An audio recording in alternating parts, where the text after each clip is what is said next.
Әкем марқұм 30 жылдық еңбек тәжірибесі бар мықты малдәрігер маман болды да. Бір жиналыстан шықты, қатты ашулы, қасындағы әріптестерді мәке ашуланба, сабыр ет деп жүрді. Сұраймын, тәте не болды деп едім.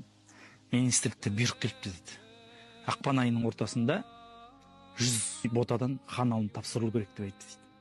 Қандай ақымақ адам бұл бұйрық шығарып отқан. Ақпанда түйе төлдегенді кім көрді дейді. Жарайды, жақсы, осынша түйе төлдей қойды дейді. 4 түлік малдың ішіндегі ең әлсізі бота. Ол ботаның мал болып кетуі үшін оның иесі саған оны көрсетпек түгілі жанына да жолатпайды, қорасының маңына да барғызбайды. Ол күн күркіреп, жаңбыр жауып болғаннан кейін барып шұбатын біреуге береді. Ал енді мыналар сол ботаны іздеп 100-ге жеткізе алмай дал болып жүр.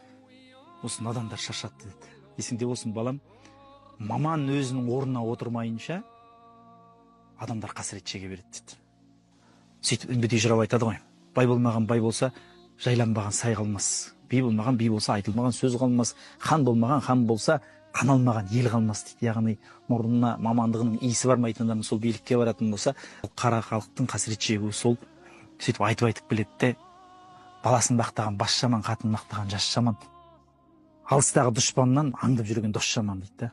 Енді дұшпан енді көрініп тұрады ғой. Ал жанында жүріп сенің қисайып кеткеніңді аңдып жүрген достан жаманы жоқ қой.